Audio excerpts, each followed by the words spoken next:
Alan Dershowitz leans forward, his tone coated in that polished kind of arrogance only decades of applause can teach. "Respectfully, Congresswoman," he begins, his voice slicing through the room like a reprimand. The word respectfully hangs heavy, hollow an echo that means the opposite. Cameras flash, a cough, a murmur, and there she sits, Jasmine Crockett, moved, her eyes steady, her hand resting calmly on the stack of notes she doesn't need. The air crackles with the tension of an old game, power versus poise. The entitled certainty of the establishment versus the quiet defiance of a new America unafraid to speak back. Dershowitz smirks, thinking he's still in control. He's not, because what happens next isn't just another exchange, it's a reckoning, a single moment that will ricochet far beyond the walls of that committee room. It was the moment a Harvard lawyer met his match end, lost in front of millions. Viewers around the world lean closer, scrolling, rewinding, whispering. Did she really just stare him down like that? No one knows the question yet, but it's coming. And when she finally asks it, the question that slices through ego and history alike, the entire panel will freeze, rewind. To the start of the hearing, another tense day in Washington, where civility wears thin and truth feels like a performance. The nation's screens are split, half the country exhausted, the other half enraged. Into this climate walks Alan Dershowitz, the man whose resume reads like a legal monument. He's argued before the Supreme Court, lectured presidents, and built a career out of turning controversy into legacy. To his admirers, he's a defender of the Constitution. To his critics, he's the embodiment of moral flexibility, always finding a loophole, always standing just close enough to the fire to feel its warmth, never its burn. Across from him sits Representative Jasmine Crockett of Texas, the rising voice of a new political era. She's not here to grandstand. She's here because she knows what it means to fight from the margins, to defend people without wealth, without privilege, without protection. Her calm presence clashes against Dershowitz's showmanship. He sees a debate. She sees a duty. The cameras roll. Viewers sense something different. This isn't just another partisan scuffle. It's an ideological collision. Old guard versus new America. Intellect versus integrity. And what happened next made even his defenders fall silent. To understand why that one question cuts so deep, we have to look at the man who never thought he'd be questioned at all, Alan. Dershowitz wasn't born into controversy. He built it brick by brick until it became his brand. Harvard's youngest tenured professor is the courtroom prodigy who dazzled judges with his speed of thought and mastery of rhetoric. To some, he was brilliance incarnate. To others, the lawyer who could turn moral fog into legal sunlight. Over the decades, he defended the men others wouldn't: mob bosses, disgraced billionaires, politicians with stains they couldn't wash out. And with each high-profile case, the applause grew louder. So did the conviction that he was untouchable. They called him the legal legend, the man who never blinked, never apologized, never lost. Talk shows loved him. Journalists quoted him. His opinions filled entire columns, his confidence entire rooms. But beneath the intellect sat something else, unshakable belief that cleverness excused anything. When you've been called a genius long enough, you stop asking if you're right. Clips flash through memory, Dershowitz leaning forward in interviews, interrupting, correcting, smiling thinly as his opponent falters. He debates not to understand, but to win. Every word a weapon, every pause a trap. And for years, it worked. The applause became armor. The admiration became isolation. He'd forgotten what it felt like to be challenged not by another scholar, but by someone who didn't need credentials to command truth. That insulation of acclaim had become his weakness. He mistook it for invincibility. But this time, the applause would turn into silence, because across that committee table sat someone who had seen arrogance before and learned to dismantle it with a single sentence. Jasmine Crockett's story doesn't begin in the marble halls of power. It begins in a small Texas town where the air smelled like hard work and the dreams felt just a little too far away. She was the girl who spoke up when others stayed silent, the one who refused to let no be the end of a sentence. Long before the cameras found her, she was standing in cramped courtrooms as a public defender, fighting for people the system forgot, the working mother accused because she couldn't afford bail, the young man written off before he could tell his side. Every battle was uphill. She walked into courtrooms where the verdict felt pre-written, where her skin and her accent drew judgment before her argument did.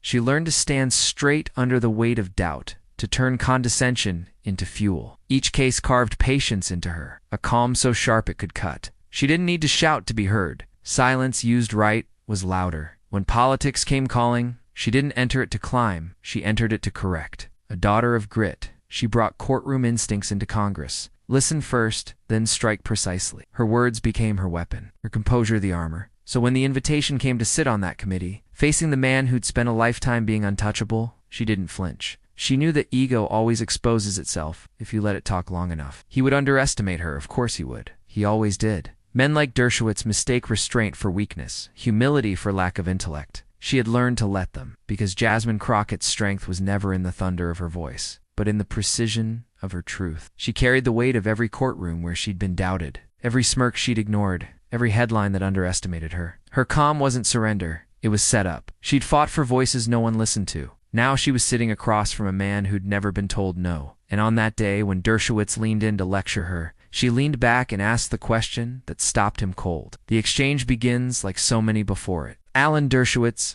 mid-sentence. Words spilling over his allotted time, his tone wrapped in that brittle confidence that comes from years of being listened to. "With all due respect, Congresswoman," he says, gesturing with one hand as if conducting an orchestra that only he can hear. The lights above are harsh, clinical. Pens click nervously along the table. Somewhere in the back, a camera shutter snaps. Jasmine Crockett doesn't move. She lets him talk. Every interruption, every slight pause, every feigned politeness, she takes it in like oxygen before the fire. Her chin tilts, just enough to signal that she's still present, still unshaken. Every camera lens seems to tilt toward her, waiting for her to flinch. She does. The tension builds in silence. Dershowitz's sentences start to circle themselves, his tone tightening as if he senses the control slipping. Around the room, aides glance at each other, unsure if they're witnessing a debate or a slow unraveling. Crockett's eyes never leave him. She's timing her moment, not for retaliation, but revelation. The murmurs fade. A bead of sweat slides from his temple. The room, once restless, it's become still enough to hear the hum of the microphones. Then came the moment that changed the room. She straightens her papers, clears her throat just once, and smiles a quiet, deliberate smile that says she's no longer listening, she's leading. The calm before impact, because what Jasmine asked next wasn't an argument, it was an exposure. Crockett leans forward, her voice low but clear enough to cut through every layer of noise.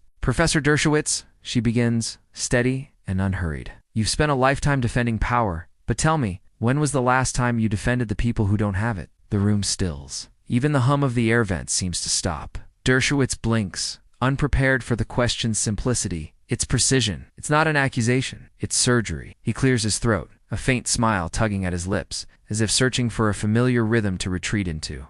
"Congresswoman, she interrupts softly, almost kindly. "Because it seems to me, sir, that your brilliance has always found its way to those who could afford it." The words hang in the air, elegant, merciless. A pause, a slow zoom on his face. The legend looks suddenly human. Aides exchange glances. Someone mutters, "Did she just say that?" The audience on social media ignites. Screens light up with disbelief, admiration, vindication. Clips of her question begin looping before his answer even comes.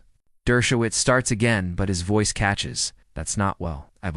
He exhales, realizing there's no way out that doesn't sound hollow. For the first time in his career, this doesn't have an answer, and America notices. Silence floods the room, louder than any gavel. Crockett doesn't smile. She doesn't need to. The silence is the victory. Then the gavel drops, signaling time, but no one's really listening. The headlines are already writing themselves. But the real story began after the cameras stopped rolling. The clip hit the internet before the hearing even adjourned. A single question, 15 seconds long, spread like a spark in dry grass. #Crockett question climbed to the top of trending charts within the hour. Screens lit up across coffee shops, office cubicles, and living rooms. Influencers dissected the exchange frame by frame, looping that pause, the silence that swallowed Dershowitz whole. Commentators called it the moment composure became a weapon. Headlines followed. Crockett outclasses Dershowitz in viral hearing. Grace under fire. How one congresswoman redefined power. Even outlets that rarely agreed on anything found a shared vocabulary of awe. Talk show hosts replayed the clip with slow-motion emphasis, narrating it like a scene from a political thriller. For the people watching, it was more than entertainment. It was recognition. They saw in Jasmine Crockett